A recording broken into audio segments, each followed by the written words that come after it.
नमस्कार साथियों, कैसे हैं आप सब पहले चैप्टर लाइफ प्रोसेस पढ़ चुके हैं। अब इसको जो हमारे बोर्ड एग्जाम में इंपॉर्टेंट क्वेश्चन आते हैं, इसका सीरीज आज की क्लास में होने वाले हैं, तो वीडियो के लास्ट तक जुड़े रहिए। आपको बोर्ड एग्जाम में जो आपके बोर्ड एग्जाम में क्वेश्चन आते हैं उसका इसमें सीरीज है। जितने भी इस चैप्टर पहले चैप्टर जीव प्रक्रम, लाइफ प्रोसेस, जीव प्रक्रिया से जितने भी क्वेश्चन आते हैं लगभग इस सीरीज में आपके हैं। अगर इससे पहले आपने फाउंडेशन बैच का पहला चैप्टर लाइफ प्रोसेस नहीं देखे, 6 लेक्चर में जो खत्म हुआ है और डिस्क्रिप्शन बॉक्स में लिंक है, उसे जाके देख सकते हैं। चलिए हम लोग बिना टाइम वेस्ट किए अपने इंपॉर्टेंट क्वेश्चन की तरफ बढ़ते हैं। जैसे कि हमने पहले चैप्टर में हमने पोषण पाचन के बारे में पढ़ा, शोषण के बारे में पढ़ा, परिवहन के बारे में पढ़ा और उत्सर्जन के बारे में पढ़ा। 4 ही टॉपिक के बारे में हमने अध्ययन किया। उन्हीं चारों टॉपिक का जो है इसमें इंपॉर्टेंट क्वेश्चन का सीरीज है, इसे हम लोग देखेंगे। चलिए, हम उम्मीद करते हैं कि आपने 6 लेक्चर अच्छे से देखे होंगे, तो वहाँ आपको हर चीज एक सीक्वेंस वाइज से बताया गया था। अब इसमें हम आपको सिर्फ क्या दिखाएंगे, इंपॉर्टेंट क्वेश्चन। जैसे हमारे क्या था, एक क्लास 9 का सिलेबस है कोशिका सेल के बारे में, इसके बारे में यहाँ नहीं पढ़ाया गया। सेल के विषय में हम लोग किसके विषय में पढ़े हैं, हम लोग पढ़े हैं पोषण के विषय में पढ़े थे। उसके बाद शोषण पढ़े हैं, परिवहन पढ़े हैं और उत्सर्जन पढ़े हैं। क्या पढ़े हैं? उत्सर्जन। क्या पढ़े हैं? उत्सर्जन।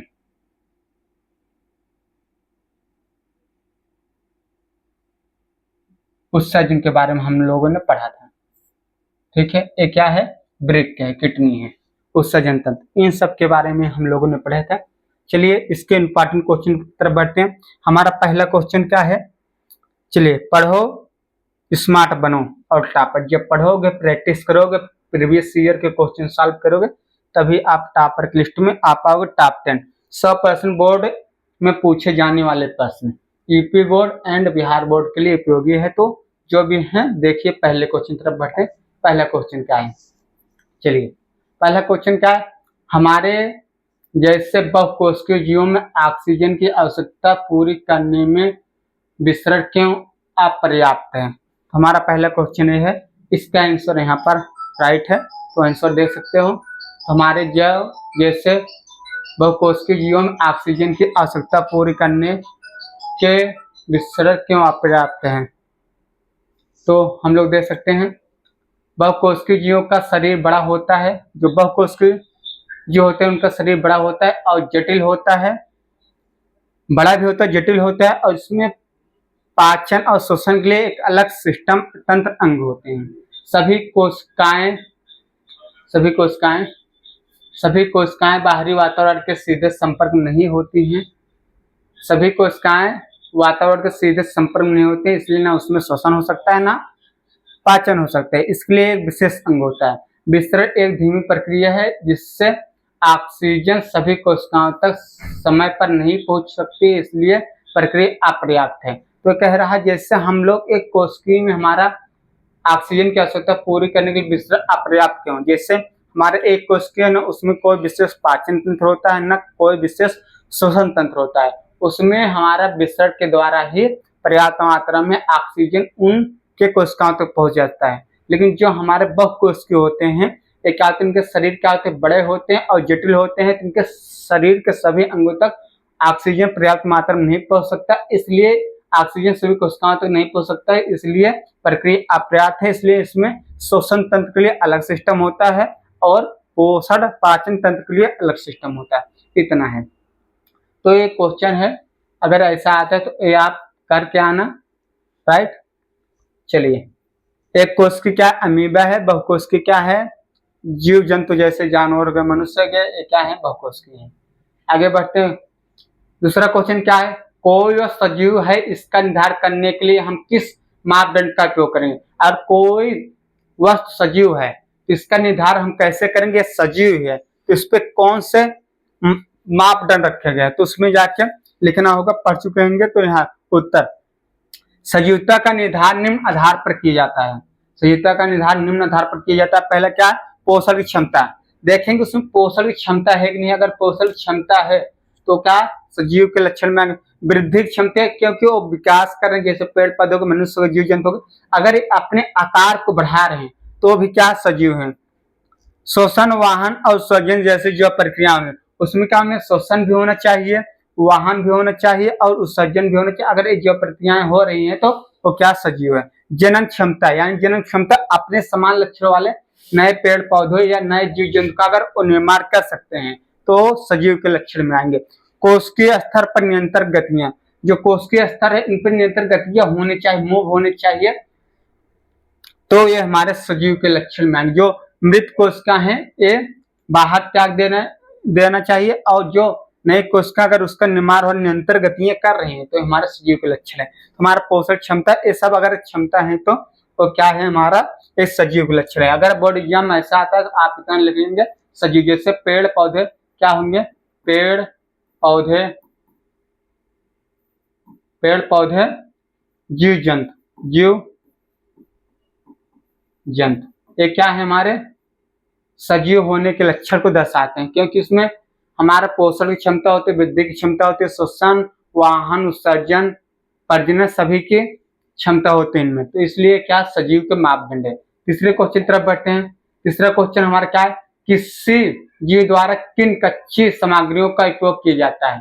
किसी जीव द्वारा किन कच्ची सामग्रियों का उपयोग किया जाता है, जिससे हमारे जो कच्ची सामग्री उपयोग करते हैं तो हमारा क्या है, भोजन, कार्बोहाइड्रेट, वसा, प्रोटीन, ऊर्जा है। किसका करते हैं, भोजन में क्या क्या करते हैं, कार्बोहाइड्रेट, वसा, प्रोटीन।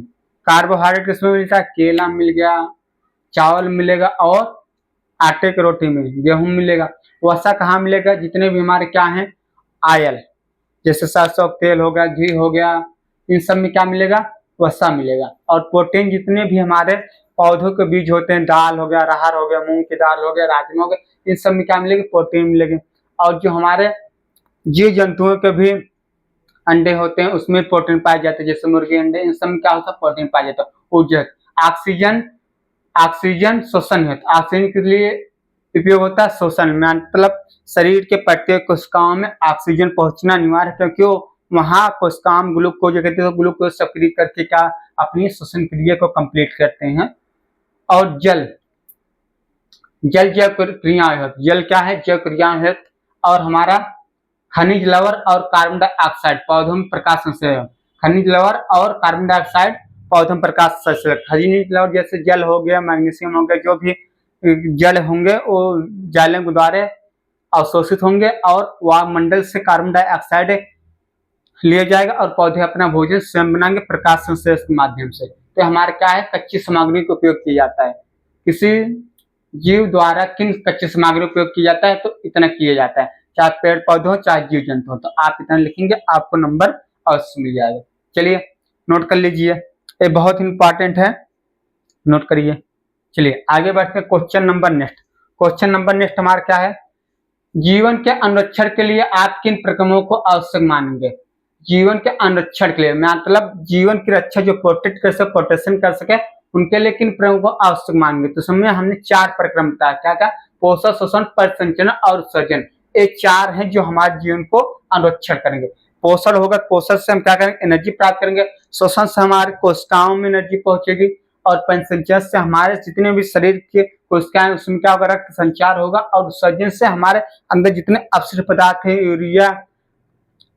यूरिक अम्ल और ये सब जितने भी हैं, ये हमारे नाइट्रोजन युक्त पदार्थ क्या होंगे, शरीर से बाहर निकालने की प्रक्रिया को हम लोग परिचय करेंगे। अगर इसमें एक भी चीज हमारे पास नहीं होता तो हम लोग जीवित नहीं रहेंगे। अगर पोषण रुक जाए तो हम पोषण का अगर हम नहीं कर रहे हैं, पाचन सिस्टम नहीं हो रहा, तो हम लोग 7 महीने 2 महीने तक जीवित रहेंगे। श्वसन अगर बंद हुआ तो हम 2-3 मिनट भी जीवित नहीं रहेंगे। परिसंचलन भी बंद हुआ तो भी हम जीवित नहीं रहेंगे 2-4 मिनट।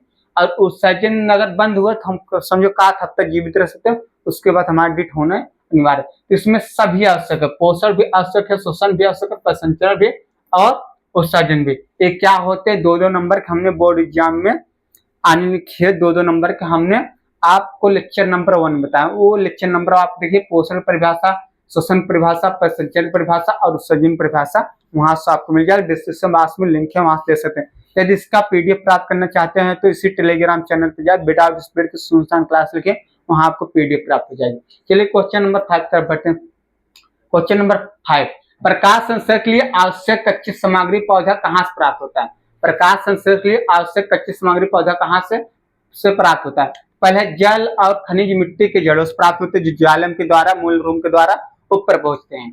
और सूर्य के प्रकाश, सूर्य का प्रकाश होता है वायुमंडल से कार्बन डाइऑक्साइड और क्लोरोफिल पत्तियों में हरित लवक में पहले से उपस्थित होते हैं। क्लोरोफिल पत्तियों के हरित लवक, क्लोरोफिल पत्तियों के हरित लवक में पहले से उपस्थित होते हैं। तो हमारे 4 चीज प्रकाश संश्लेषण में 4 चीज आवश्यक होते हैं। पहला है जल खनिज जो जड़ों द्वारा प्राप्त होता है, दूसरा कार्बन डाइऑक्साइड जो वायुमंडल द्वारा प्राप्त होता है, तीसरा सूर्य का प्रकाश जो सूर्य द्वारा प्राप्त होता है, और चौथा जो होता है सबसे इंपॉर्टेंट जो पत्तियों में क्लोरोफिल होता है, क्लोरोफिल के अंदर क्या पाया जाता है? क्लोरोप्लास्ट यानी हरित लवक। ये हमारे 4 इंपॉर्टेंट है इसके लिए प्रकाश संश्लेषण के लिए। बोर्ड एग्जाम 2026 में पूछा गया सवाल है कि प्रकाश संश्लेषण के लिए क्या क्या आवश्यक होता है। ऑब्जेक्टिव सवाल 2026 बोर्ड एग्जाम में पूछा गया है, 2026 वाले बोर्ड एग्जाम में पूछा गया है, और 2025 में भी पूछा गया है। देखो 2025 से यहाँ प्रकाश संश्लेषण के लिए क्या आवश्यक है, प्रकाश संश्लेषण क्या आवश्यक, 4 ऑप्शन आपके पास है। तो आपका कौन सा ऑप्शन? कार्बन डाइऑक्साइड, जल, क्लोरोप्लास्ट एवं सूर्य प्रकाश। तो आपके चार ऑप्शन जो तीसरा है ये सही है, चारों में तीसरा सही है। पहला गलत, ऑक्सीजन, कार्बन डाइऑक्साइड, क्लोरोप्लास्ट एवं अंधकार, ये गलत हुआ। कार्बन डाइऑक्साइड, जल, माइक्रोकार्बन, सूर्य प्रकाश, गलत हुआ। कार्बन डाइऑक्साइड, जल, क्लोरोप्लास्ट एवं सूर्य प्रकाश से सही है, और चौथा नाइट्रोजन, जल, क्लोरोप्लास्ट एवं सूर्य प्रकाश से गलत है। तो हमारा सी ऑप्शन जो है सही है। अगर ये आप पढ़े रहेंगे तो आपका 1 नंबर कहीं भी नहीं जाएगा, आपको 1 नंबर मिलना तय है। तो बोर्ड एग्जाम 2025 में पूछा गया सवाल है, नोट कर लीजिए इसके। राइट, आगे बढ़ते हैं। आगे हमारा क्या है? क्वेश्चन नंबर 6, हमारे अमाशय में अम्ल की क्या भूमिका है? हमारे अमाशय में अम्ल की क्या भूमिका है? चलिए, ये हमने पाचन तंत्र सिस्टम में आपको अच्छे से बताया है हमारे अमाशय में अम्ल की क्या भूमिका है। तो अमाशय में जो अम्ल की भूमिका है ये क्या करता है, हमारे जाके जो हमारे भोजन साथ हानिकारक जीवाणु होते हैं, जो हमारे वहां लाइसोजाइम के द्वारा नष्ट नहीं हुए थे, नहीं लाइसोजाइम के द्वारा, उसके सेल्समा के द्वारा नष्ट नहीं हुए थे, तो हमारा क्या होंगे, इसके द्वारा जाके हमारे अमाशय में जितने भी आएंगे हानिकारक जीव, तो उससे हमारा अमाशय में जो हमारा अम्ल होगा उससे क्या कर देगा, नष्ट करने का कार्य करेगा। चलिए,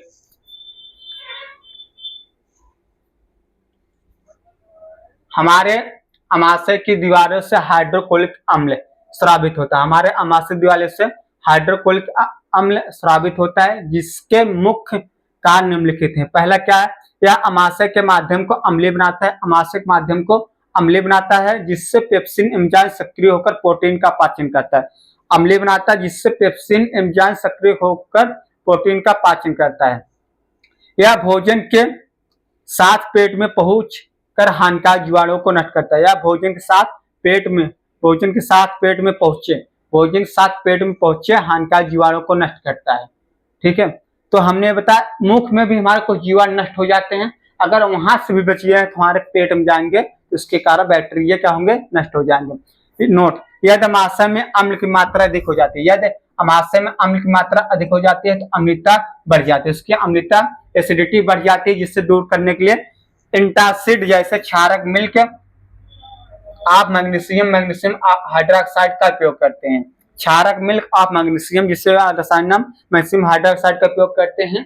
देखिए, अम्ल है एक क्या क्षार है, जब अम्ल और क्षार सक्रिय होते हैं उदासीन हो जाते हैं, इसलिए हम लोग क्या करते हैं कि कभी कभी इनो का इस्तेमाल करते हैं। एसिडिटी बढ़ जाती है तो इनो का भी इस्तेमाल करते हैं। अगर अम्ल की मात्रा अधिक हो गई तो उसकी अम्लता बढ़ जाती है, इसके लिए हम लोग क्या करेंगे, इसका इस्तेमाल करेंगे। और कभी कभी चूना का भी इस्तेमाल किया जाता है, जैसे पान के साथ चूना जो लोग खाते हैं तो उनमें अम्लता की शिकायत कभी नहीं आता है। तो पुराने समय में पान इसीलिए खाया जाता था ताकि पान के साथ थोड़ी सी मात्रा में चूना खाएंगे, चूना पेट की अम्लता को दूर करेगा, इससे हमारी ये प्रॉब्लम सॉल्व हो जाएगी। तो क्वेश्चन नंबर 6 इंपॉर्टेंट है, नोट कर लीजिए। क्वेश्चन नंबर 6 इंपॉर्टेंट है, नोट कर लीजिए।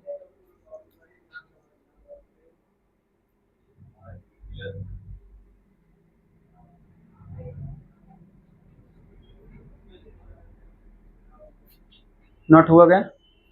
चलिए, क्वेश्चन नंबर 7, पाचक एंजाइमों का क्या कार्य है? पाचक एंजाइमों का क्या कार्य है? चलिए, पाचक एंजाइम हमारे कहाँ कहाँ पाए जाते हैं? लार ग्रंथियां, यकृत ग्रंथियां, अग्नाशय ग्रंथियां, पित्ताशय ग्रंथियां, इसमें क्या पाए जाते हैं? हमारे एंजाइम पाए जाते हैं। और अमाशय में भी एंजाइम पाए जाते हैं। क्या क्या? पेप्सिन। तो हम चले, पाचक एंजाइम भोजन के बड़े जटिल और अघुलनशील कणों को रासायनिक रूप से तोड़कर छोटे छोटे सरल और घुलनशील अणुओं में बदलते हैं। क्या कहते हैं? पाचक एंजाइम जो होते हैं भोजन के बड़े बड़े जटिल और अघुलनशील कणों को रासायनिक रूप से तोड़कर छोटे सरल और घुलनशील अणुओं में बदल देते हैं ताकि शरीर में उन्हें आसानी से अवशोषित किया जा सके। तो कौन अवशोषित करता है? अमाशय। छोटी अमाशय के बाद कहाँ? छोटी आंत जो होता है वो अवशोषित करता है। लार एमाइलेज, लार में क्या पाए जाते हैं? एमाइलेज। लार में क्या पाए जाते हैं? मुख ग्रंथियों में लार पाए जाते हैं, इसमें एमाइलेज यानी टाइलिन, इसका नाम टाइलिन भी। क्या है? टाइलिन। ये क्या करता है?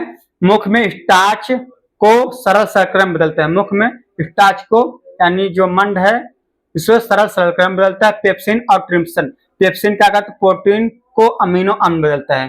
तो पेप्सिन जो है, पेप्सिन पेप्सिन क्या करता है? प्रोटीन का पाचन करता है। प्रोटीन का पाचन करता है, पाचन करता है। प्रोटीन क्या करता है? पेप्सिन प्रोटीन का पाचन करता है, जबकि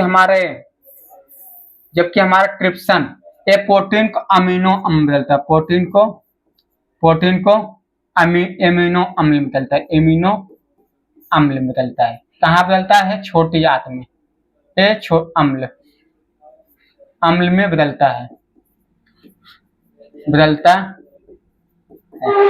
कहाँ बदलता है?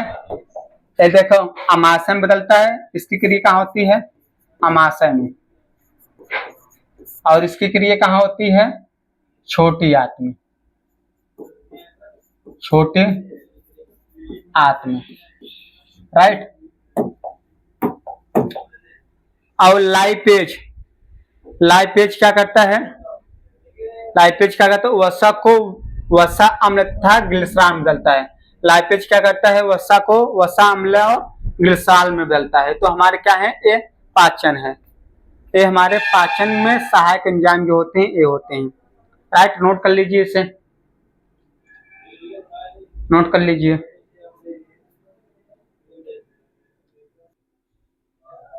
नोट हो गया? चलिए, तो हमारे क्या करते हैं? जो हमारे लार एमाइलेज ये मुख में पाए जाते हैं, जो हमारे स्टार्च को किस में बदल देते हैं? शर्करा में। और एक एंजाइम इसमें और पाए जाते हैं, लाइसोजाइम पाए जाते हैं। क्या पाए जाते हैं? इसी में एक लाइसोजाइम पाए जाते हैं जो हमारे भोजन के साथ क्या होते हैं? जीवाण हानिकारक जीव आए होते हैं उससे नष्ट कर दिया जाता है। अगर वहां भी नष्ट नहीं होते हैं तो हमारे अमाशय पचते हैं, वहां इससे हाइड्रोक्लोरिक अम्ल नष्ट कर देता है। तो इसमें एक और क्या होते हैं? लाइसोजाइम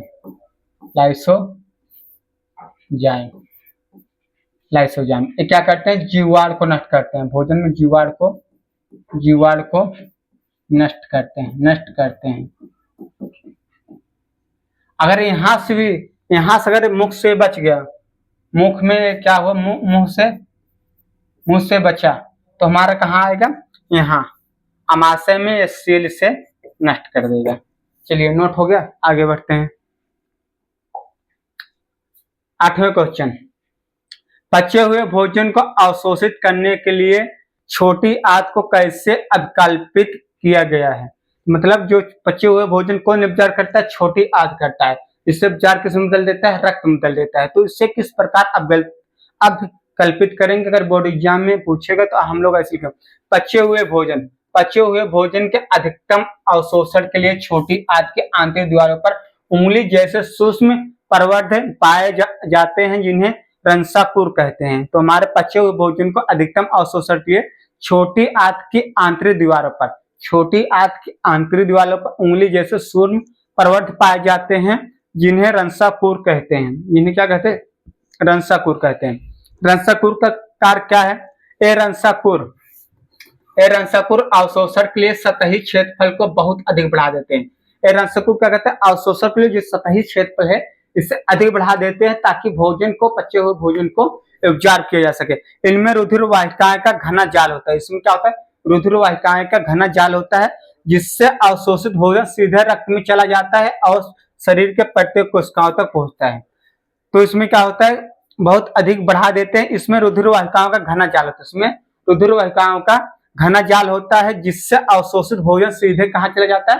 रक्त, जो हमारे पचा हुआ भोजन है सीधे रक्त में चला जाता है और रक्त के माध्यम शरीर के प्रत्येक कोशिकाओं तक पहुंचता है। इस प्रकार हमारे क्या करते हैं, एक छोटी याद क्या होता है कि पचे हुए भोजन को शरीर में अवशोषण करता है, किसके? रंसाकुर के द्वारा। रंसाकुर क्या करता है? सतही क्षेत्र में बढ़ा देता है ताकि भोजन को अवशोषित किया जा सके। और इसमें रुधिर वाहिकाओं का घना जाल होता है, जिससे अवशोषित भोजन सीधे रक्त में पहुंचता है और रक्त के माध्यम शरीर के विभिन्न कोशिकाओं तक पहुंचता है। तो अगर कभी कभी क्वेश्चन अगर ऐसे पूछे छोटी याद किस प्रकार भोजन को अवशोषित करता है, तो हम लोग बताएंगे पचा हुआ भोजन अवशोषित करके रक्त में भेज देता है, रक्त के माध्यम से शरीर के विभिन्न कोशिकाओं में पहुंचता है। अब रक्त को फिल्टर करने का क्या करता है? किडनी करते, वृक्क करते। इसके बारे में हमने पढ़ा चुका, अगर नहीं पढ़े हैं तो उस सर्जन जाइए पढ़िए, वहां आपको पता चलेगा। डिस्क्रिप्शन लिंक है, वहां से देख सकते हैं। चलिए, नौ क्वेश्चन क्या है? श्वसन के लिए ऑक्सीजन प्राप्त करने की दिशा में एक जलीय जीव की अपेक्षा स्थलीय जीव किस प्रकार लाभप्रद है? तो श्वसन के लिए ऑक्सीजन प्राप्त करने के लिए दिशा में एक जलीय जीव, अपेक्षा के लिए स्थलीय जीव किस प्रकार, मतलब जलीय जीव और स्थलीय जीव में क्या अंतर है? अगर ऐसे पूछा जाएगा तो हम लोग कैसे करेंगे? जलीय जीव श्वसन के लिए जल में घुले ऑक्सीजन का उपयोग करते हैं।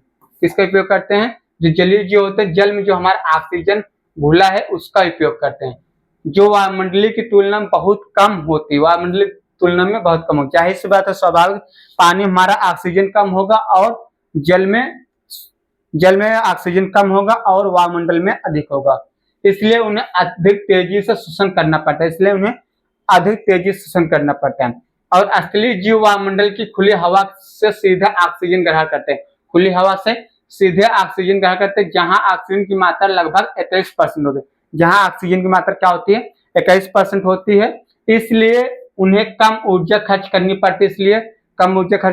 पड़ती है और श्वसन अपेक्षाकृत आसान होता है। यानी जो जलीय जीव है उनका श्वसन कठिन होता है और जो हमारे स्थलीय जीव हैं इनमें श्वसन आसान होता है और ऊर्जा भी कम खर्च होता है। तो इन दोनों में अंतर था कि स्थलीय जीव और जलीय जीव में श्वसन कैसे होता है। श्वसन में जैसे जीव जंतु जो हैं हमारे, मनुष्य हो गया, गाय, बकरी, भैंस, चीता, ये सब क्या हैं? ये हमारे स्थलीय जीव हैं। और जलीय जीव जो मछली हो गए, ये सब क्या है? ये सब क्या है? जलीय जीव। इसमें हमारा श्वसन जो ऑक्सीजन पानी में घुला हुआ है, पानी में जो ऑक्सीजन है उसी के माध्यम से अपना श्वसन करते हैं और मछली में जानते हो गलफियों द्वारा होता है। चलिए नेक्स्ट क्वेश्चन तरफ बढ़ते, नोट कर लीजिए इसे, नोट कर लीजिए। चलिए क्वेश्चन नंबर 10, ग्लूकोज के ऑक्सीजन से विभिन्न जीवों में ऊर्जा प्राप्त करने के विभिन्न पथ क्या है? जैसे हमारे क्या कहते हैं, इसमें हमारे ग्लूकोज से ऑक्सीकरण से विभिन्न जीवों में ऊर्जा प्राप्त करने के विभिन्न प्रक्रियाएं। जैसे हमारे क्या होते हैं, हमारे श्वसन में हमारे क्या क्या क्रिया होती है इसके बारे में हम लोग पढ़े थे, वायवीय श्वसन, अवायवीय श्वसन, उसी के बारे में यहाँ बताया गया है। ग्लूकोज पहले कोशिका द्रव्य में टूटकर पायरूट बदलता है। ग्लूकोज पहले कोशिका द्रव्य में टूटकर पायरूट बदलता है। किसमें बदलता है? ग्लूकोज टूटेगा कोशिका द्रव्य में और क्या बनेगा? पायरूट बनता है। इसके बाद ऊर्जा प्राप्त करने के लिए 3 मार्ग होते हैं। सबसे पहले ग्लूकोज टूटेगा कोशिका द्रव्य में और पायरूट बनते हैं। इसके बाद ऊर्जा प्राप्त करने 3 प्रकार होते हैं। एक वायवीय श्वसन, जिससे ऑक्सीजन की उपस्थिति में होता है। वायवीय श्वसन क्या होता है? ऑक्सीजन की उपस्थिति में। तो ग्लूकोज क्या है, किसमें टूटेगा? हमारा पायरूट में। पायरूट किससे अक्रिय करेगा? ऑक्सीजन। तो हमारे क्या बने? कार्बन डाइऑक्साइड H2O और 38 ATP। ATP मतलब एडेनोसिन ट्राइफॉस्फेट। अगर इसका रियल समीकरण लिखा जाए तो पायरूट क्या है? पायरूट ग्लूकोज से बना है C6H12O6 प्लस ऑक्सीजन इक्वल क्या बनेगा? कार्बन डाइऑक्साइड प्लस H2O और ऊर्जा बने, क्या बने? ऊर्जा 38 या 36 ATP ऊर्जा प्राप्त होती है। तो अगर ऊर्जा प्राप्त कर रहे हैं तो इसे ऊष्माक्षेपी अक्रिय भी कहेंगे। तो हम लोग ऐसे कह सकते हैं कि हमारा क्या होता है कि जब हमारा ग्लूकोज क्या होगा, शरीर के कोशिकाओं में होंगे, शरीर कोशिकाओं में जब ऑक्सीजन की उपस्थिति में क्रिया करेंगे तो हमारा कार्बन डाइऑक्साइड और जल और ऊर्जा प्राप्त। कार्बन डाइऑक्साइड हम क्या करेंगे, अशुद्ध रक्त के साथ, सीरा के साथ हम होते हुए फुस्फुस धमनी के माध्यम से फेफड़े में पहुंचा दिया जाता है। ये हमने परिवहन बताया था। चलिए, जल प्राप्त होगा और ये प्राप्त होगा, तो हमारे ये जो ग्लूकोज है अगर इसे बैलेंस किया जाए तो बैलेंस कर सकते हैं। बैलेंस करने के लिए क्या करेंगे, यहाँ भी यहाँ चेक मल्टीपल करेंगे, यहाँ चेक मल्टीपल करेंगे और यहाँ चेक मल्टीपल करेंगे, ये बैलेंस हो गया। राइट। चलिए, दूसरा क्या, अवायवीय श्वसन। ये ऑक्सीजन के अनुपस्थिति में होता है। किसके, ऑक्सीजन के अनुपस्थिति में, ऑक्सीजन के अनुपस्थिति में,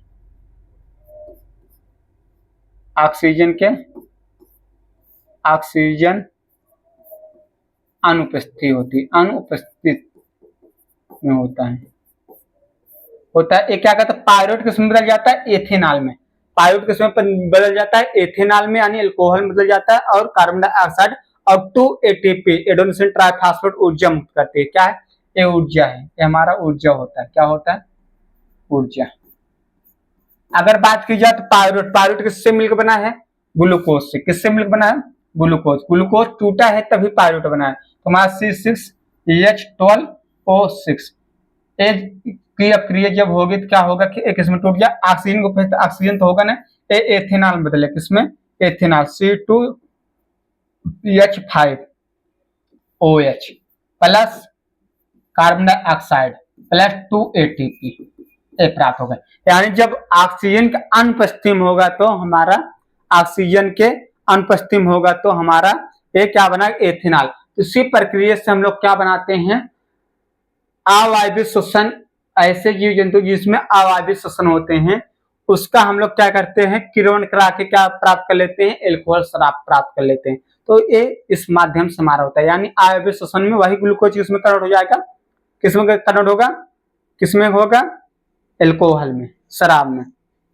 अब यही क्या होगी, मांसपेशियों में। जैसे हम लोग अधिक वर्क करते हैं, कभी कभी काम ज्यादा कर लेते हैं, तो उस काम के समय हमारा क्या होता है कि हमारे जो होते हैं मांसपेशियों में, मांसपेशियों में ऑक्सीजन कमी हो जाती है, तो वहां जो श्वसन होता है तो वो उस श्वसन में हमारा पायरुवेट किसमें बदल जाता है, पायरुवेट उसमें किसमें बदलता है, लैक्टिक अम्ल और 2 ATP में बदलता है, लैक्टिक में बदल जाता है। जो हमारा ए है, ए ग्लूकोज किसमें बदल जाता है, लैक्टिक अम्ल। यानी हमारे मांसपेशियों में क्या होगा कि लैक्टिक अम्ल जमा हो जाएगा। अवायवीय श्वसन के कारण हमारे मांसपेशियों में, जो हाथ पैर पांव के जो मांसपेशियां, उसमें लैक्टिक अम्ल जमा होने के कारण क्या होगा कि हमारे बॉडी में पेन होगा, दर्द होगा, ऐठन सा होने लगता है। किसकी वजह से, लैक्टिक अम्ल के संचय में मांसपेशियों में ऐठन क्रैम्प होती है, यानी ये दर्द करने लगते हैं। तो कभी कभी आप जिम करेंगे, एक्सरसाइज करेंगे, वर्क ज्यादा कर लेंगे तो उस समय आपका मांसपेशियों में ऑक्सीजन कमी होने की वजह से उसमें क्या हो जाएगा, हमारा ये जो होगा ग्लूकोज उसमें बदल जाएगा, हमारा लैक्टिक अम्ल बदल जाएगा। देखो, ऑक्सीजन से क्रिया करे कार्बन डाइऑक्साइड जल बदलेगा, ऑक्सीजन से क्रिया नहीं करेगा तो किसमें बदल जाएगा, जैसे ईस्ट में हो गया तो एथेनॉल बदलेगा। और जो हमारे मांसपेशियां क्या होंगी, जब ऑक्सीजन की नहीं कमी होगी तो मांसपेशियों में क्या हो जाएगा, लैक्टिक अम्ल जमा हो जाएगा। जहां जहां हमारी मांसपेशी अधिक होती है वहां क्या एकत्रित हो, लैक्टिक अम्ल एकत्रित हो। और लैक्टिक अम्ल एकत्रित होने से हमारे क्या होते हैं कि बॉडी में पेन, ऐठन होता है। और लैक्टिक अम्ल हमारे महिलाओं के जेनिटलिया और जानी में भी पाए जाते हैं। वहां भी मांसपेशियां हैं, संरेखित मांसपेशियां हैं, तो वहां भी हमारे लैक्टिक अम्ल वहां भी जमा होते हैं, लेकिन वहां उनके वजाइनल प्रोटेक्शन करने के लिए, संक्रमण से रोकने के लिए वहां पर ये पाए जाते हैं। राइट। और हमारे लैक्टिक अम्ल किसमें पाए जाते हैं, दही में भी पाए जाते हैं, जो लैक्टोबैसिलस बैक्टीरिया बनते हैं। चलिए आगे बढ़ते हैं। अब हमारे क्वेश्चन नंबर 11, क्वेश्चन नंबर 11 क्या, मनुष्य में ऑक्सीजन तथा कार्बन डाइऑक्साइड का परिवहन कैसे होता है। मनुष्य में ऑक्सीजन और कार्बन डाइऑक्साइड का परिवहन कैसे होता है। हमारा ऑक्सीजन शुद्ध रक्त से होते हुए, धमनी के माध्यम से शुद्ध रक्त से होते हुए शरीर की विभिन्न कोशिकाओं में क्रिया करके कार्बन डाइऑक्साइड अशुद्ध रक्त को सीरा के माध्यम से हमारे फेफड़ों में पहुंचाता है। तो हमारी इस प्रकार क्या होती है, इनकी क्या होती है, ऑक्सीजन और कार्बन डाइऑक्साइड का परिवहन होता है। तो अगर एक क्वेश्चन पूछेगा तो हम लोग ऐसे कि मनुष्य के शरीर में गैसों O2 तथा कार्बन डाइऑक्साइड का परिवहन रुधिर रक्त के माध्यम से होता है। किसके माध्यम से होता है, रुधिर और रक्त के माध्यम से होता है। ऑक्सीजन O2 का परिवहन, ऑक्सीजन O2 परिवहन कैसे होता है? श्वास द्वारा ली गई हवा फेफड़ों के कुबकाओं, श्वास द्वारा ली गई हवा फेफड़ों के कुबकाओं में पहुंचती है, फेफड़ों के यहाँ पहुंचती है, कुबकाओं पहुंचती है। यहाँ आरबीसी में उपस्थित हीमोग्लोबिन, यहाँ आरबीसी में उपस्थित रेड ब्लड सेल, लाल रुधिर कणिकाओं में उपस्थित हीमोग्लोबिन ऑक्सीजन से बचकर ऑक्सी हीमोग्लोबिन बनता है, ऑक्सी हीमोग्लोबिन बनता है। यह रक्त के माध्यम शरीर की सभी कोशिकाओं तक ऑक्सीजन पहुंचाता है, यह रक्त के माध्यम से शरीर के सभी कोशिकाओं तक क्या पहुंचाएगा? ऑक्सीजन पहुंचाता है।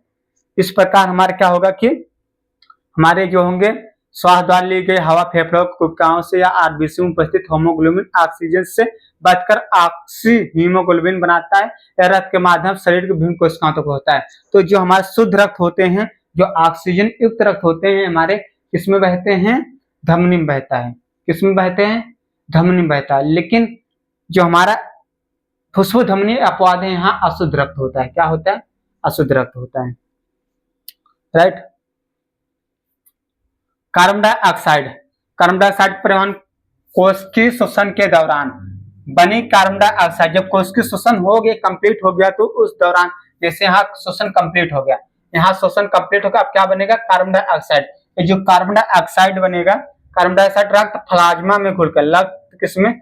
प्लाज्मा में घुलकर, प्लाज्मा में घुलकर फेफड़ों तक पहुंचती है, प्लाज्मा में घुलकर फेफड़ों तक पहुंचती है। वहां या कुबकाओं में विस्तृत होकर बाहर निकल जाती है और उच्छ्वासन द्वारा शरीर से बाहर कर दी जाती है। तो कोशिकाओं जब श्वसन कंप्लीट होगा, ऑक्सीजन का, कार्बन डाइऑक्साइड क्या होगा? रक्त के प्लाज्मा में घुलकर फेफड़ों तक पहुंचता है। यानी हमारा सीरस होते हुए, क्या होते हुए? सीरस होते हुए कहाँ पहुंचेगा? सीरस होते हुए हमारा कहाँ पहुंच जाएगा? ये फेफड़ों में पहुंच जाएगा। सीरस होते हुए फेफड़ों में पहुंच जाएगा। लेकिन सीरस होते हुए, लेकिन एक अपवाद है, एक इससे हो गए फुस्फुस धमनी सोके हुए फेफड़ों में पहुंचेगा। तो फुस्फुस धमनी क्या अपवाद है? इसमें अशुद्ध रक्त होता है, कार्बन डाइऑक्साइड युक्त। यह कुबकाओं में विस्तृत होकर बाहर निकाल दी जाती है और श्वसन के द्वारा शरीर से बाहर निकाल दी जाती है। ये हमारे क्या है? ऑक्सीजन और कार्बन डाइऑक्साइड का ये हमारे क्रियाएं हो गई। रक्त के प्रकार भी हमने बताया था। चलिए आगे क्वेश्चन देखेंगे। ये हमारा ऑक्सीजन, ऐसे कहेंगे ऑक्सीजन युक्त, ऐसे अगर समझना चाहते, ऑक्सीजन युक्त शुद्ध रक्त हमारा धमनी सोते हुए शरीर के विभिन्न कोशिकाओं तक पहुंचता है। और फिर अशुद्ध रक्त कार्बन डाइऑक्साइड युक्त है, कार्बन डाइऑक्साइड अशुद्ध रक्त हमारा सीरस होते हुए कहाँ पहुंचता है? फेफड़े में पहुंचता है। इसमें बीच में फुस्फुस धमनी और फुस्फुस सिरा आते हैं, इसमें अपवाद है। उसमें हमारा फुस्फुस धमनी में अशुद्ध रक्त, फुस्फुस सिरा में शुद्ध रक्त। गैसों के विनिमय के कारण लिए मनुष्य फुस्फुस फेफड़ों में अधिकतम क्षेत्रफल को कैसे अतिकलित करता है, अतिकल्पित करता है? तो हमने फुस्फुस धमनी सिरा की बात करें तो वही नेक्स्ट क्वेश्चन हमारा आ गया।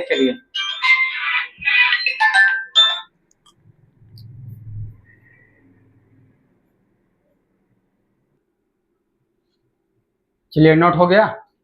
तो गैसों के विनिमय के लिए मानव फुस्फुस फेफड़ों में अधिकतम क्षेत्रफल को कैसे कल्पित किया गया है? तो उत्तर क्या करेंगे? मानव फेफड़ों में श्वसन मार्ग बार बार शाखाओं में विभाजित होकर अंत में कुबका एल्वियोली में बनता है, कुबका में बनता है। तो ऑब्जेक्टिव क्वेश्चन भी पूछा गया है साल में, क्या किस साल 2023 में पूछा गया, 25 में पूछा गया है कि हमारा जाके कुबका किसमें पाए जाते हैं? तो हमारे किसमें पाए जाते हैं? फेफड़े में पाए जाते हैं। ऑप्शन जिसमें फेफड़ा होगा तो ऑप्शन हमारा राइट और करेक्ट हो जाएगा। चलिए हमारे पूछे गए हैं सवाल 2023 वाले क्वेश्चन पूछे गए हैं। चलिए 2023 वाले पूछे गए हैं। चलिए इस वाले में पूछे गए हैं।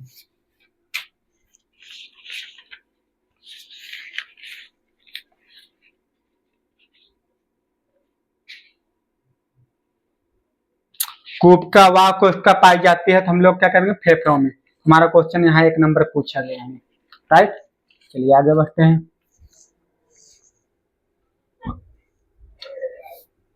प्रत्येक फेफड़ों में लगभग 15 करोड़ कुबकाएं होती है। प्रत्येक फेफड़े में लगभग कितने होती है? 15 करोड़ क्या होती? कुबकाएं होती है। यानी जितना हमारा पृथ्वी से सूर्य की दूरी है उतने कोशिकाएं हमारे किसमें पाई जाती हैं, फेफड़ों में पाई जाती है। किसमें पाई जाती हैं, फेफड़ों में। यानी सूर्य से पृथ्वी के बीच की दूरी 15 करोड़ किलोमीटर, 15 करोड़ कोशिकाएं हमारे कहाँ पाई जाती हैं, फेफड़े में पाई जाती है। अर्थात दोनों में लगभग 30 करोड़ कोशिकाएं पाई जाती है। एक में कितने पाई जाती है, 15 करोड़, दोनों में कितनी पाई जाएंगे, 30 करोड़।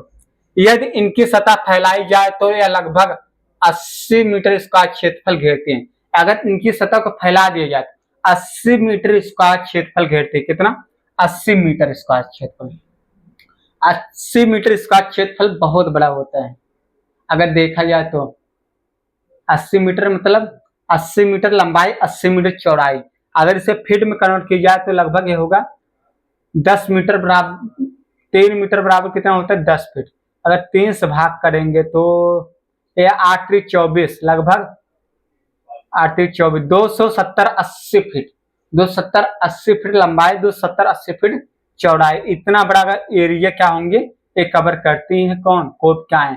यह विशाल सतह गैसों के तीव्र और प्रभावी विनिमय के कारण अत्यंत उपयोगी है।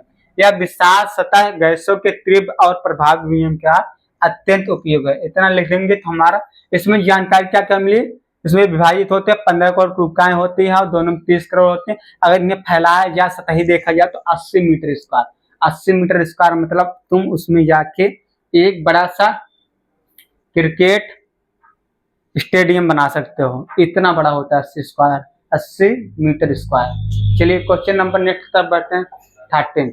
स्तनधारी तथा पक्षियों में ऑक्सीजन ऑक्सीजनित तथा विनाक्सीजनित रुधिर में को अलग अलग क्यों आवश्यक है। तो स्तनधारियों में हमारा ऑक्सीजनित और विनाक्सीजनित रुधिर में अलग अलग करना क्यों आवश्यक है। इसमें अगर पूछा जाएगा तो स्तनधारी और पक्षी समान तापी वार्म ब्लडेड जीव होते हैं, जिन्हें शरीर का तापमान स्थिर रखने के लिए अधिक ऊर्जा की आवश्यकता होती है। ऑक्सीजनित और विनाक्सीजनित रक्त को अलग अलग रखने में शुद्ध रक्त और अशुद्ध रक्त आपस में नहीं मिलते हैं। अलग रखने पे शुद्ध रक्त और अशुद्ध रक्त आपस में नहीं मिलते हैं। इससे शरीर के सभी अंगों को अधिक ऑक्सीजन मिलती है और ऊर्जा उत्पादन अधिक होता है।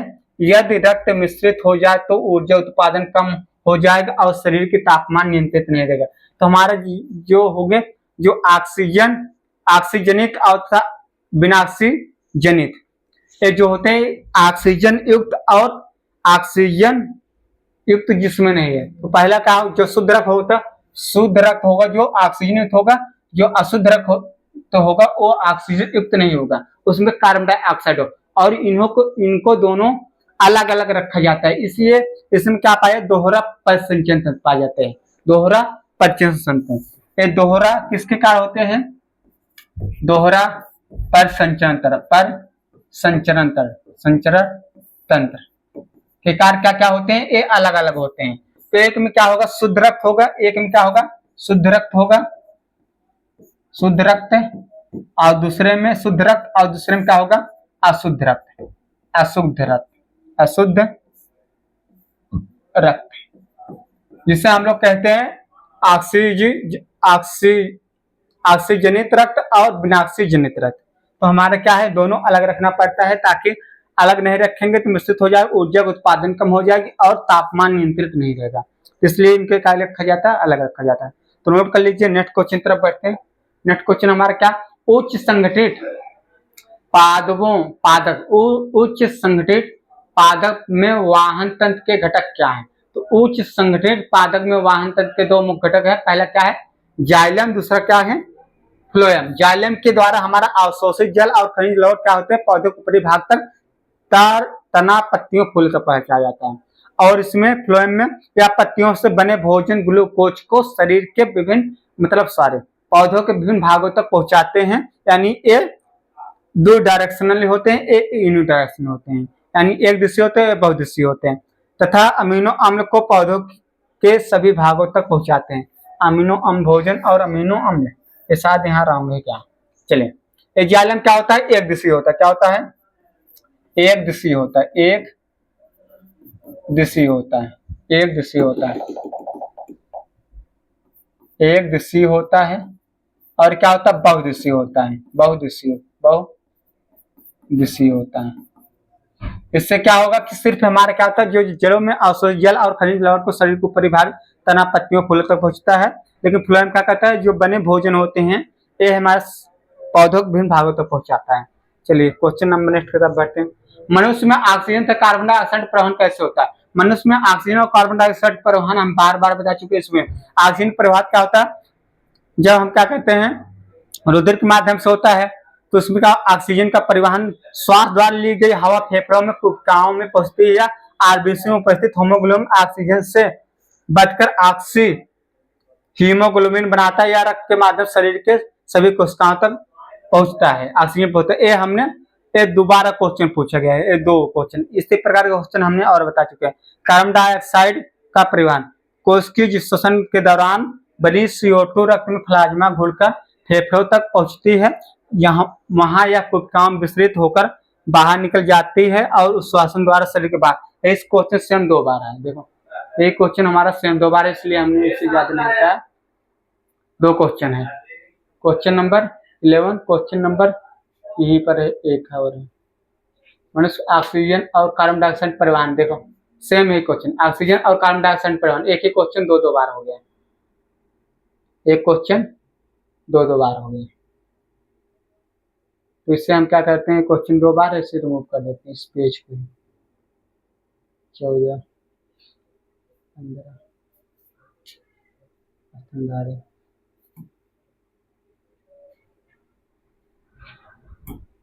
ये क्वेश्चन 2 टाइम्स है ना, 14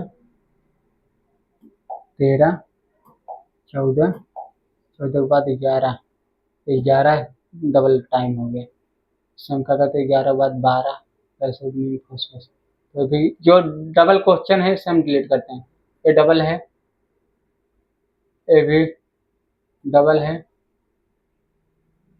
ये भी डबल है, ये भी डबल है, 14। हाँ अब हमारा, चलिए जो डबल क्वेश्चन थे उसे हमने डिलीट कर दिया। आगे उच्च संगठित पादप में वाहन तंत्र के घटक क्या है, ये हमने बता दिया, जाइलम और फ्लोएम। अब इसमें देखते हैं उत्सर्जन सिस्टम, मूत्र बनने की मात्रा का नियमन किस प्रकार है, यानी हमारे शरीर में यूरिन कैसे बनता है। तो हमने इसके लिए लंबा प्रोसेस ज्यादा नहीं प्रोसेस बताया था। हमारे क्या होता है, शरीर में वृक्क होते हैं 2 जोड़े, इस वृक्क में हमारे क्या होते हैं 10 लाख, प्रत्येक वृक्क में 10 लाख नेफ्रॉन होते हैं। इस नेफ्रॉन में क्या होते हैं, हमारे ब्लड को एब्जॉर्ब किया जाता है, उस ब्लड में जो हमारे जल और यूरिया युक्त नाइट्रोजन युक्त पदार्थ होते हैं उसे छान लिए छन जाते हैं, छन के हमारे किसमें आ जाते हैं, मूत्रवाहिनी द्वारा मूत्राशय में गतित होते हैं और समय समय के माध्यम से शरीर से बाहर निकाल दिए जाते हैं। इसका तात्पर्य है कि हमारे जो रक्त फिल्टर होता है, रक्त को फिल्टर करके ही यूरिन बनता है। जिसका वृक्क खराब हो जाता है उसका रक्त शरीर के बाहर डायलिसिस माध्यम से अपवहन द्रव के माध्यम से उसको फिल्टर करते हैं। इसके हमने अच्छे से पढ़ाया है, कल की ही लेक्चर पढ़ाया गया था, अगर नहीं देखा डिस्क्रिप्शन में लिंक है वहां से जाके देख सकते हैं। चलिए मूत्र बनने की मात्रा का नियमन मुख्य रूप से विकराल या नेफ्रॉन में जल के पुनः अवशोषण पर निर्भर करता है। तो विकराल कहाँ पाए जाते हैं, वृक्क के अंदर पाए जाते हैं, एक वृक्क में 10 लाख नेफ्रॉन होता है, पुनः अवशोषण पर निर्भर करता है। या नियमन निम्न प्रकार होता है, शरीर में जल की मात्रा, शरीर में जल की मात्रा, जब शरीर में जल अधिक होता है, जब शरीर में जल अधिक होता है तो पुनः अवशोषण कम होता है, जब शरीर में जल अधिक होता है तो पुनर्शोषण कम होता है और अधिक मात्रा में पतला मूत्र बनता है, अधिक मात्रा में पतला बनता है। तो हमारे क्या होता है, शरीर में जल की मात्रा, जब शरीर में जल अधिक होता है तो पुनर्शोषण कम होता है, पुनर्शोषण कम होता है और अधिक मात्रा में पतला यूरिन बनता है। जब जल कम होता है तो पुनर्शोषण बढ़ जाता है, जल कम होता है तो पुनर्शोषण बढ़ जाता है और कम मात्रा में गाढ़ा यूरिन बनता है, कम मात्रा में गाढ़ा बनता है। देखो पुनर्शोषण बढ़ेगा तो शरीर अधिक मात्रा में एब्जॉर्ब कर लेगी, क्या होगी, अधिक मात्रा में एब्जॉर्ब करेगी तो हमारा क्या बनेगा, जो बनेगा गाढ़ा मात्रा में बनेगा, गाढ़ा बनेगा। लेकिन जब यहाँ जल की मात्रा अधिक होगा तो पुनः अवशोषण कम होगा और अधिक मात्रा में बनेगा।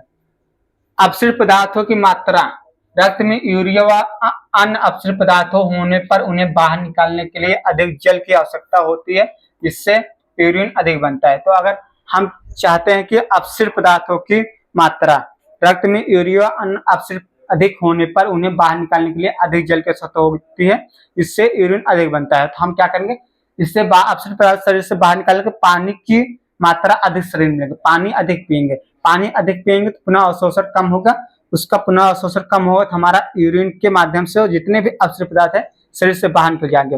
हार्मोन नियंत्रित, इससे हार्मोन को नियंत्रित करता है, इससे हार्मोन नियंत्रित करता है। तो इसका हार्मोन जो नियंत्रित करता है, जैसे हमारा मूत्राशय में ब्लैंडर में यूरिन एकत्रित है, उससे शरीर से बाहर कैसे निकलेगा, तो उसे नियंत्रित करने के लिए पीयूष ग्रंथि में स्रावित एडीएच एंटी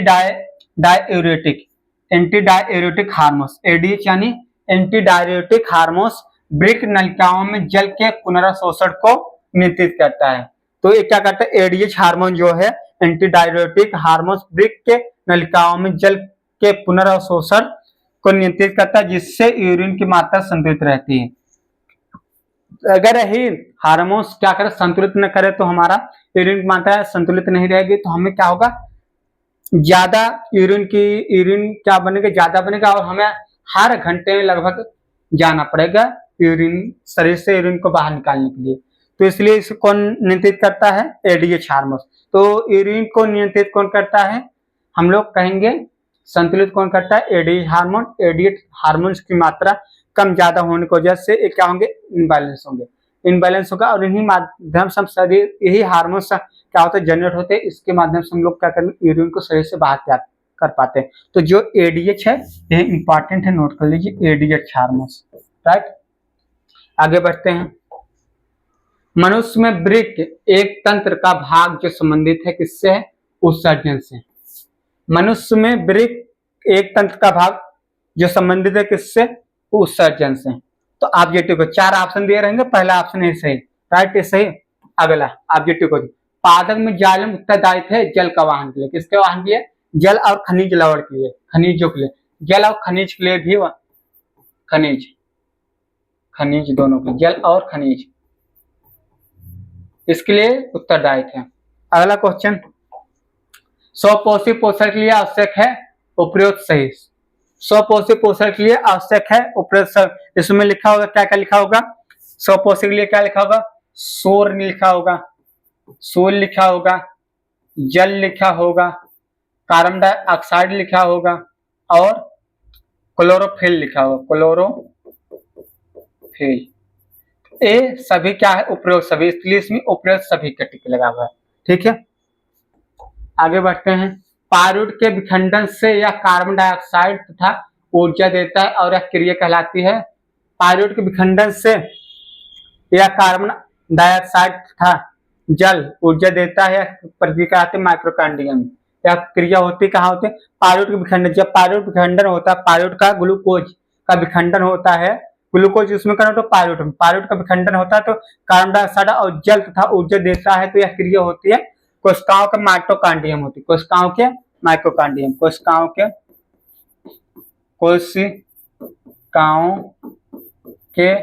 माइटोकॉन्ड्रियम, कोशिकाओं के माइटोकॉन्ड्रिया, कोशिकाओं के माइटोकॉन्ड्रिया,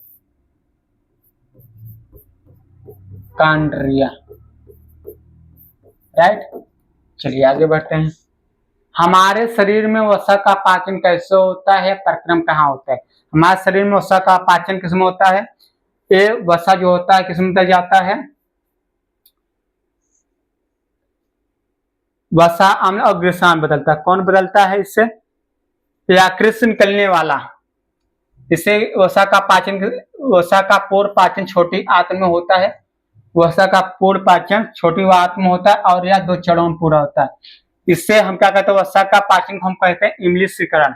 यकृत से निकलने वाला वसा पित्तरस, यकृत से निकलने वाला वसा पित्तरस, यकृत से निकलने वाला वसा पित्तरस वसा की बड़ी गोलिकाओं को छोटे गोलिकाओं में तोड़ देता है। ये हमने पाचन तंत्र में बताया था, अगर नहीं देखें लिंक वहां से देख सकते हैं। यकृत से निकलने वाला पित्तरस रस, यकृत से निकलने वाला पित्तरस वसा की बड़ी गोलिकाओं को, जो यकृत से पित्तरस निकलता है वसा के बड़ी गोलिकाओं को, वसा के बड़ी गोलिकाओं को छोटी गोलिकाओं में तोड़ देता है, जिससे उनका सतही क्षेत्र बढ़ जाता है।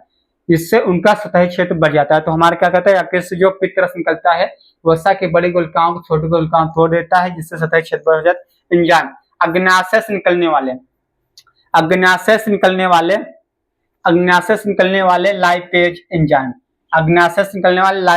एंजाइम वसा को वसा अम्ल और ग्लिसरॉल में बदल देता है। तो हमारे क्या होते हैं, दो भाग में होते हैं, जो हमारा बड़ी छोटी आंत में पाचन दो क्रिया में होते हैं, दो प्रकार के होते हैं, एक यकृत के द्वारा होता है, एक अग्न्याशय द्वारा। यकृत से जो पित्त रस निकलते हैं वो हमारे वसा के बड़ी गुलिकाओं छोटी गुलिकाओं पर तोड़ देते हैं, और जो हमारा अग्न्याशय से लाइपेज एंजाइम निकलते हैं वसा को वसा अम्ल और ग्लिसरॉल में बदल देते हैं। भोजन के पाचन में लार की क्या भूमिका है? भोजन पाचन में इसकी मुख्य भूमिका है, पहले चैप्टर में आप लोग अच्छे से पढ़ चुके हैं। लार भोजन को गीला और चिकना और लस्सा बनाते हैं, जिससे भोजन मीठा लगता है। तो एक काम कौन करता है? लार का काम होता है। हमारे क्या होते हैं, लार ग्रंथि जो लार निकलते हैं, भोजन गीला चिकना और लस्सा बनाते हैं, जिससे उससे निकलना आसान होता है। लार में एमाइलेज टाइलिन होता है, स्टार्च को मल्टोज में बदलता है। स्टार्च को मल्टोज यानी ग्लूकोज को शर्करा में बदलता है, स्टार्च को मल्टोज में बदलता है। इसमें लाइसोजाइम भी होता है, जो हानिकारक जीवाणु को नष्ट करता है। क्या क्या होते हैं? तो हमारे जो होते हैं मुख में जो लार होते हैं, भोजन गीला और लसलसा बनाते हैं, जिससे निकलने में आसान होता है, और क्या होता है, मीठा बना देते हैं। और दूसरा लार में एमाइलेज यानी टाइलिन होता है, ये भोजन क्या करते हैं, स्टार्च को माल्टोज में तोड़ देते हैं, ग्लूकोज शर्करा में तोड़ देते हैं। और इसमें क्या होता है, लाइसोजाइम भी होता है। लाइसोजाइम क्या काम करता है? लाइसोजाइम हमारा हानिकारक जीवाणु जो होता है, लाइसोजाइम हानिकारक जीवाणु भोजन साथ जो है मुख में ही नष्ट हो जाता है। अगर यहाँ भी नष्ट नहीं हुए तो हमारा HCl है, वहां इनको खत्म कर देगा एकदम से, टाइफिस, राइट। हमारे शरीर में हीमोग्लोबिन की कमी से क्या परिणाम हो सकते हैं? हमारे शरीर में अगर हीमोग्लोबिन की कमी हो गए तो क्या परिणाम हो सकते हैं? जैसे RBC, WBC, प्लाज्मा, ये हमने उसके प्रकार बताए थे। RBC, WBC, प्लाज्मा, ये हमने प्रकार बताए थे, और प्लेटलेट्स बताए थे। एक प्लाज्मा बताए थे, दो प्रकार बताए गए थे, एक प्लाज्मा था, दूसरा था रुधिर कणिका में 3 चीज बताया गया था, RBC, WBC, प्लेटलेट्स। तो हमारे इसका उसी के जो है RBC के बारे में पूछ रहा, होमोग्लोबिन RBC में पाए जाने वाला शोषण वाला है, जो ऑक्सीजन का परिवहन करता है। इसकी कमी से शरीर में कोशिकाओं तक ऑक्सीजन की आपूर्ति कम हो सकती है। इस कमी से शरीर कोशिकाओं तक ऑक्सीजन की आपूर्ति कम हो जाती है, जिससे ऊर्जा का उत्पादन घट जाती है। इस स्थिति में हमें एनीमिया, रक्त अल्पता कहते हैं। इस स्थिति को एनीमिया, रक्त अल्पता कहते हैं, यानी ये रोग भी है। क्या है? इस रोग से आदमी ग्रसित हो जाएगा RBC इस कमी से। RBC क्या करता है? ऑक्सीजन को वाहन करता है, इस कमी से ऑक्सीजन को वाहन नहीं होगा, कोशिका और ऊर्जा क्या होगी कि उतना ऊर्जा पर्याप्त मात्रा में उत्पादन घट जाएगी, इससे हमारा रोग जो होगा एनीमिया रोग हो जाएगा। तो अगर बोर्ड एग्जाम में आया तो हमारे शरीर में हीमोग्लोबिन का क्या परिमाण हो सकता है घटने से? यही हो सकता है, एनीमिया रोग से हो सकता है। फुसफुस में कोशिकाओं की तथा वृक्क में विकराल की संरचना तथा क्रियाविधि की तुलना कीजिए। देखो, कोशिका और विकराल में दोनों ही शरीर के महत्वपूर्ण विनिमय और संघनन इकाई है। इसकी तुलना निम्न प्रकार की जा सकती है। आप अगर नहीं लेक्चर देखे हैं तो जाके डिस्क्रिप्शन लिंक है, वहां आप किसके शोषण और उत्सर्जन देख लेना, वहां आपको मिल जाए। जो कोशिका है, कोशिका क्या होती है? छोटे छोटे होते हैं, एक फेफड़े में 15 करोड़ कोशिकाएं होती हैं, और दोनों मिला के 30 करोड़ होते हैं। अगर इन्हें फैलाया जाए तो 80 मीटर स्क्वायर एरिया होंगे। ये क्या करती है? इसमें ऑक्सीजन क्या होती है? ऑक्सीजन का वाहन करती है। उनका माध्यम से क्या होती है? ऑक्सीजन को। और विकराल जो नेफ्रॉन होते हैं, नेफ्रॉन का तो इसमें रक्त जब पहुंचता है नेफ्रॉन में, तो ये रक्त से हमारा जल वाटर निकाल देते हैं, जल और वाटर अपशिष्ट पदार्थ को बाहर निकाल देते हैं, जो बन जाती है यूरिन बन जाती है। ठीक है, इस तुलना आप लोग प्रैक्टिस कर लेना। एक क्या बनाना? कोशिका बनाना, एलोली बनाना, ऐसे ऐसे गोल गोल छोटे छोटे होते हैं, और एक नेफ्रॉन बना ऐसे होते हैं। ये सब प्रैक्टिस कर लेना। चलिए आगे बढ़ते हैं। हमारे देखो, अगर वो डायग्राम बना ले, अब इसमें अंतर क्या है, अंतर अगर पढ़ना चाहे तो ये डायग्राम आप बना लेना, दोनों क्या कर, एक कुबका बना लेना, किसका बना लेना, कुबका का, और दूसरा किसका बना, निफ्रॉन का। निफ्रॉन किसमें पाए जाते हैं, निफ्रॉन पाए जाते हैं फेफड़े में, नहीं सॉरी, एक किडनी में पाए जाते हैं, ब्रिक में पाया जाता है, और एक फेफड़े में पाए जाते हैं। कुबके कहाँ पाए जाते हैं, फेफड़े में, फेफड़ा में, ठीक, राइट। अगर अंतर देखा जाए तो अंतर क्या है, अंदर क्या, फुसफुस में कुबका, तो मुख्य अंग क्या है, या फेफड़ों के संरचनात्मक और क्रियात्मक कार्य, या फेफड़ों को संरचनात्मक और क्रियात्मक कार्य, फेफड़ों का संरचनात्मक और क्रियात्मक कार्य है, और वृक्क में विकराल निफ्रॉन, यानी यह वृक्क की संरचनात्मक और क्रियात्मक कार्य, एक इसका है, एक फेफड़े की कार्य है, एक इसका है वृक्क का कार्य है। फेफड़े एक जोड़े पाए जाते हैं और वृक्क भी एक जोड़ा पाया जाता है। यह प्रत्येक फेफड़े में लगभग 15 करोड़ कुबकाएं होती हैं, और प्रत्येक वृक्क में लगभग 10 लाख विकराल होते हैं, नेफ्रॉन होते हैं, राइट। दोनों मिला कितने होंगे, 30 करोड़, दोनों मिला कितने होंगे, 20 लाख। यह ऑक्सीजन तथा कार्बन डाइऑक्साइड का विनिमय करती है, यह ऑक्सीजन और कार्बन डाइऑक्साइड का विनिमय करती है, और यह रक्त में नाइट्रोजन युक्त अपशिष्ट पदार्थों को छानकर मूत्र बनाती है। कौन बनाती है, मूत्र। मूत्र बनाने का क्या है, यूरिन का, ठीक है। तो यह रक्त में नाइट्रोजन युक्त अपशिष्ट को छानकर मूत्र और यूरिन बनाते हैं, और इसका कार्य क्या है, ये ऑक्सीजन के विनिमय और रचना, यह पतली भित्ति वाली गुब्बारे जैसी संरचना चारों ओर कोशिकाओं का जाल होता है। यह पतली भित्ति वाली गुब्बारे जैसी संरचना चारों ओर कोशिकाओं का जाल होता है, और एक क्या है, बोमैन संपुट और कुंडलित नलिकाओं से बनी जटिल संरचना, बोमैन संपुट और कुंडलित नलिकाओं से बनी जटिल संरचना होती है। क्रियाविधि, गैसों का विनिमय विसरण द्वारा होता है, गैसों का विनिमय विसरण द्वारा होता है, इसमें परनिस्पंदन और चयनात्मक पुनराशोषण द्वारा मूत्र का निर्माण होता है। तो ये अंतर है, अगर ये अंतर ले सकते हैं, दोनों हमारे शरीर की महत्वपूर्ण हिस्सा है, इसके द्वारा हम सांस ले पाते हैं, हमारे शोषण हो पाता है, और इसके द्वारा समाज जो अपशिष्ट पदार्थ है शरीर से बाहर निकालने की प्रक्रिया नेफ्रॉन द्वारा ही होता है। चलिए आगे बढ़ते हैं। इस प्रकार नेफ्रॉन संरचना हमारा ये होता है, एक किसकी संरचना है, नेफ्रॉन की, किसकी संरचना है, नेफ्रॉन की। नेफ्रॉन संरचना क्या होती है, एक इसके अंदर पाए जाते हैं, एक ब्रिक के अंदर पाए जाते हैं, किसके अंदर, ब्रिक के अंदर पाए जाते हैं। एक ब्रिक में कितने होते हैं, 15 लाख होते हैं, कितने होते हैं, 15। अगर दोनों ब्रिक की बात की जाए तो हमारे क्या होंगे, 30 लाख होंगे। एक ब्रिक में 10 से 15 लाख होते हैं, कितने होते हैं, 10 से 15 लाख, 10 भी हो सकते हैं और 15 लाख भी हो सकते हैं, ठीक है, 10 से 15 लाख होते हैं। तो ये क्या करते हैं, ब्रिक में होते हैं, जब इसमें हमारा क्या आता है, रक्त आता है, इस माध्यम से क्या होगा, रक्त हमारे क्या होंगे, रक्त का इनप्योर रक्त क्या होंगे, इंटर करेंगे, फिर ये क्या करेगा, हमारे नेफ्रॉन क्या करेगा, इस इनप्योर ब्लड को फिल्टर करके प्योर ब्लड में चेंज करेगा। तो इस दौरान जितने भी अपशिष्ट पदार्थ होंगे वो जल के माध्यम से यूरिन बनेगा, और यूरिन में हमारे क्या होंगे, जो भी अपशिष्ट पदार्थ, यूरिया होगा, यूरिक अम्ल होगा, हानिकारक पदार्थ होंगे, ये हमारा यूरिन बन के हमारे ब्लेंडर में एकत्रित हो जाएंगे। इस प्रकार हमारे इसका कार्य होगा। विकराल नेफ्रॉन की नामांकित संरचना बोमैन संपुट ग्लोमेरुलस, ग्लोमेरुलस कुंडलित नलिका, संग्राहक नलिका और संबंधित रक्त वाहिकाएं द्वारा होती है। तो हमारे क्या करें, जब ये बनेगा तो हमारे संग्राहक नलिका क्या करेगी, ये यूरिन को हमारे मूत्रवाहिनी के माध्यम से कहाँ पहुंचा देगी, मूत्राशय में। वहां से हमारे क्या होगा कि वहां से हमारे क्या होगा, शरीर से बाहर डिस्चार्ज। इसमें जो होते हैं एडीएच हार्मोन जो होता है, ये इंपॉर्टेंट है। ये क्या है, हार्मोन्स, हार्मोन्स तो इंपॉर्टेंट है हमारे हैं। इस प्रकार आप लोग, ये हमारे क्या होते हैं, इंपॉर्टेंट है किसके, नेफ्रॉन संरचना। अगर बनाने का आ जाए तो आप ऐसे बना सकते हैं, ये सारे भाग हैं तो पढ़ सकते हैं। इसके बारे में हमने कल क्लास में अच्छे से बताया था, अगर अच्छे समझना चाहते हैं तो वहां से जाके आप दे सकते हैं। बोर्ड एग्जाम में पूछा गया सवाल भी है, बोर्ड एग्जाम में हमारा पूछा गया सवाल है,